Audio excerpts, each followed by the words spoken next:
Good evening, my friends. It's VJ Franz K. Here I am testing out various voice effects. What do we have here? These are two separate looping rigs, but they are connected together, and these are two popular ways to loop your voice or other sounds: RC505 and Kaoss Pad 3. And there are other similar models, like there is the 202, which is smaller, and there is a new version of the Kaoss Pad 3 as well as the Kaoss Pro and other things. But a lot of those things are similar. They have similar features. So I thought I would just go down these two different ways of looping. So first of all, right now my voice is going through the VT3 and then into the Kaoss Pad. It's the Kaoss Pad 3. So I guess we'll start with the Kaoss Pad 3 because it's a classic piece of gear. I've had it for a while, a bunch years. Even though they have a newer version than this, but a lot of the fundamentals are the same. So what is it? Primarily, it was designed to do effects, like you put a sound through it, and then it does these various things. It's got looping features and filter, and other things. You can do that like that, and you can choose what effect it is by turning this knob. And you can also save your favorite selections right there. So, but they included this looping feature where it will hold 4 sound loops. And people really got into using that. And I've used it for all kinds of things, and other people have taken it really far. So in the end, you might begin to think of it more as a looper than as an effect. So what exactly is an example of that looping? First off, I'm going to start the MIDI sequence over here on the 505, but this could be any drum machine or other thing. You notice there is the MIDI cable going from the out of the RC505 to the in of the Kaoss Pad. They are being synced together. So then I have that on a sync, so I can do this. 1, 2, 3, 4. 1, 2, 3, 4. 1. You notice it has grabbed the loop 4, and now it is on loop D. So by pressing this, I can turn that loop on or off. 4. 1, 2. And then with this, 1, 2, 3, 4. I can also fade the volume 3 like faders. 1, 2, 4. 1, 2, 3, 4. 1, 2. Pressing the shift helps there. 4. So, and you notice 3. The position of these loops keeps going. 2, 3, 4. It stays on the beat. As long as you have that MIDI sync, it will stay on the beat. And that is important if you're doing EDM or hip hop or any of these electronic beat music sounds where being on the tempo is what you usually want to do. So they've made it easy for you there as long as you use the MIDI. But there are other things that you can do on the Kaoss Pad.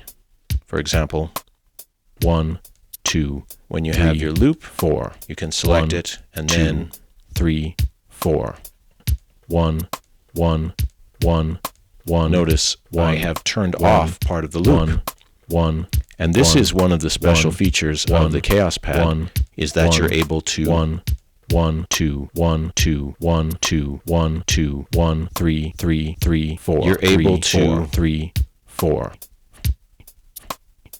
You're able to chop the loop and sort of edit it. 4, 3, 4, 3, 4, 3, and you are 3, 3, 3, 3. You are limited to 8 sections, so you can't you can't slice it any smaller than those 8 sections.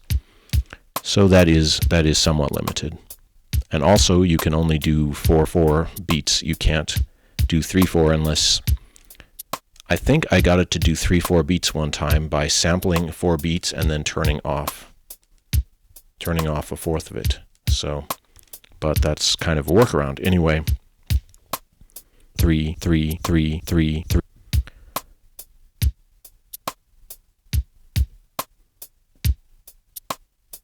So select sample, go out of there, then hit sample, and I can choose 1 beat, 2, 4, 8, or 16. Oh wait, it depends on the tempo. If the tempo is too slow, I can only do 8. If the tempo is higher, I could do up to 16. And I understand the new version of this machine has longer looping time, but it's not that long. RC505, much longer in terms of looping, but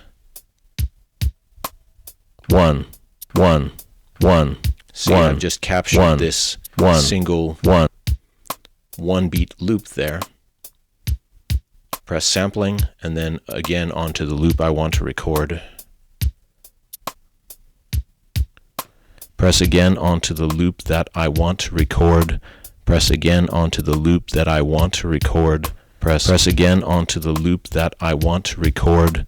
Press loop that I want to record. Loop that I want again onto the press loop that I want loop that I want to record loop that I again onto the loop that I want again onto the loop that I want again onto the loop that I want. So I can fade in or out these different loops that I have 1 3 1 3 1, and that's kind of interesting. 3 1 3 and then I can also add the effects onto it. 1 3 1 3 1 3 1 3 1 1 3 1 3 1 3 1 3 1 3 1 3 1 3 1. So it's kind of interesting. 3 1, especially 1 3. I don't know, like all styles of music now. 3 1. All styles of music. Remix.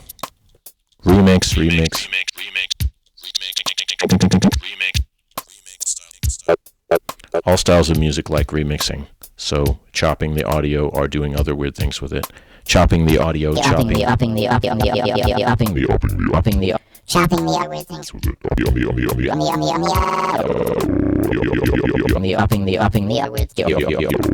Anyway, a lot of fun.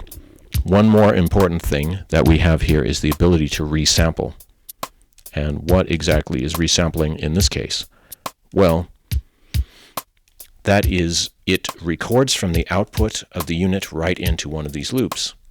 And it can be used to do bouncing.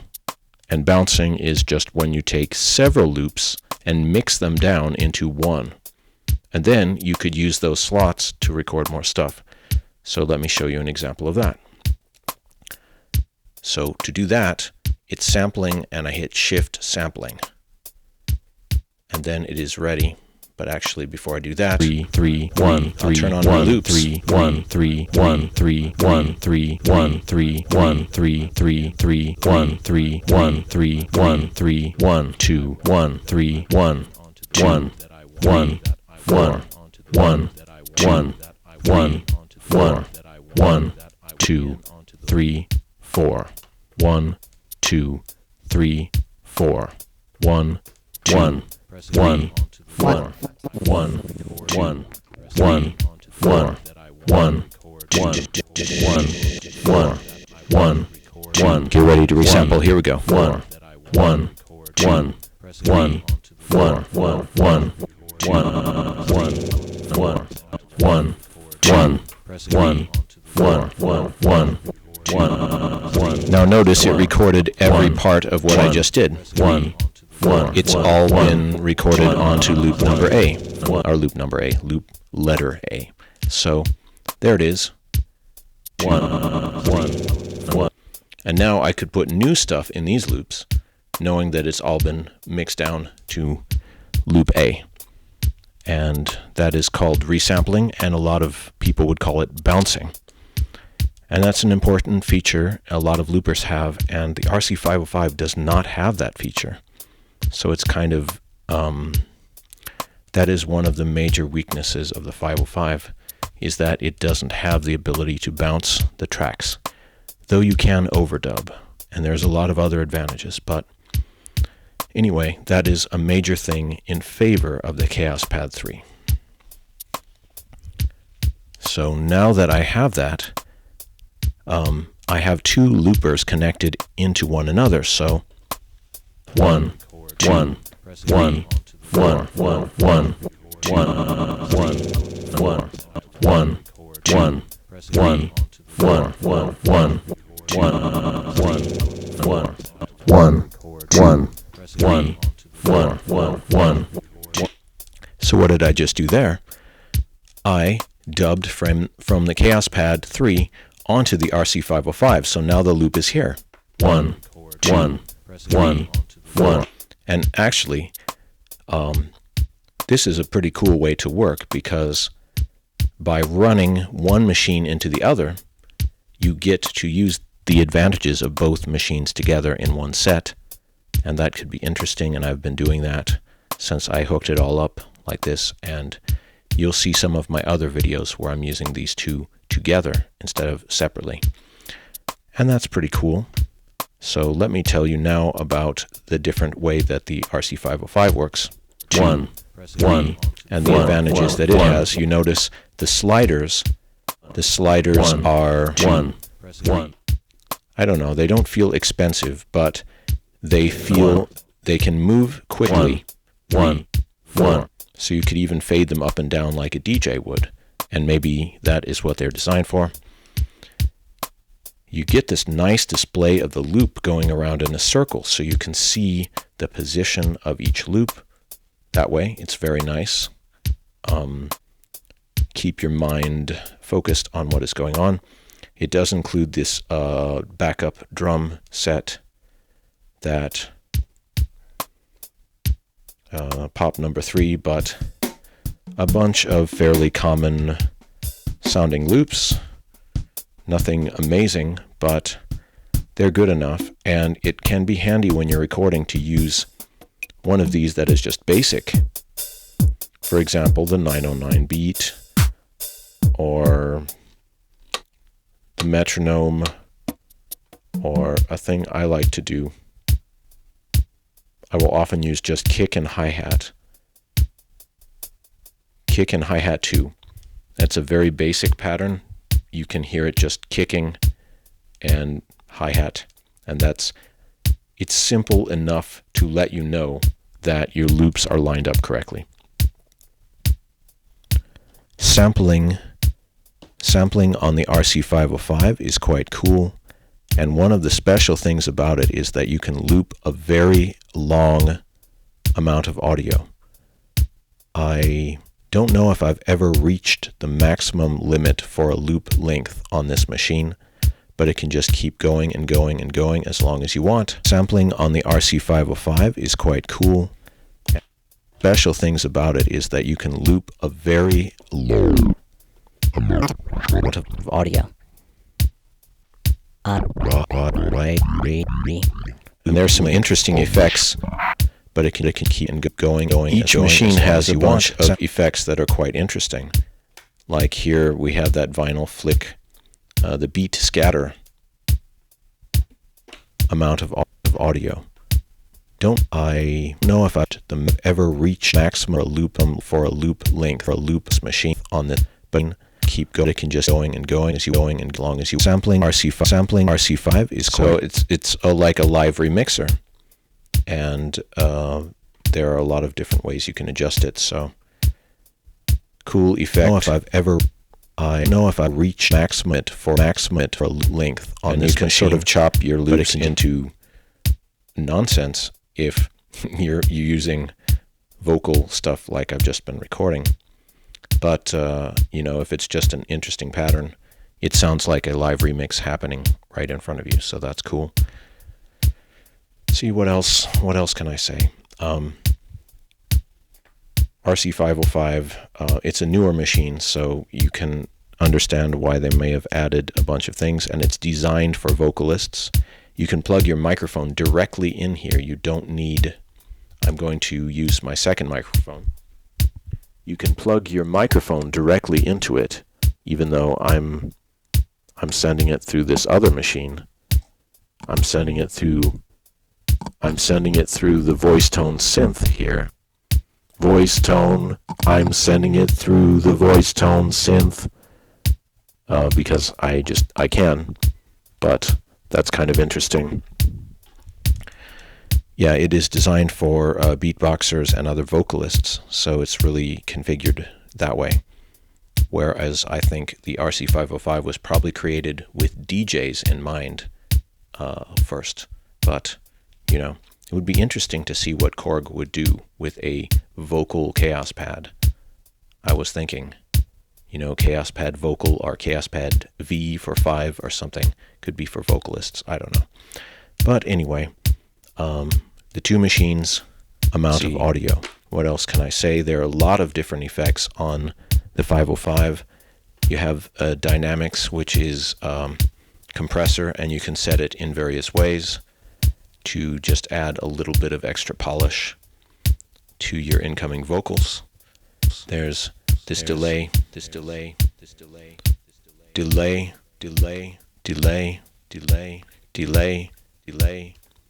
Anyway, you can set this to a certain amount of notes, a certain note length. So you get short delays, very short, sort of like Elvis type of sound with a very short delay. Or I often like to do this. Just give yourself an interesting delay and sing along with that. And panning delay, you know, flip through a bunch of different effects just to get what you want to get, the granular delay. And these effects, anything you record with a machine goes through the effects. And it has, you know, just about all of the basic effects. I wish it had auto-tune, or, you know, pitch correction is what the generic name for that, and auto-tune is, I guess, the first popular example of pitch correction. But neither of these machines actually have pitch correction in here. But I'm using these voice processors, which do. But it would be cool if the next generation had it included, just so you don't have to use a second machine. You can use pitch correction. You can use pitch correction. Wait. You can use pitch correction. You can also Use it to change the different features of your voice, and pitch correction. Just sort of, you know, it's popular to have that in music right now. Has been since the early 2000s.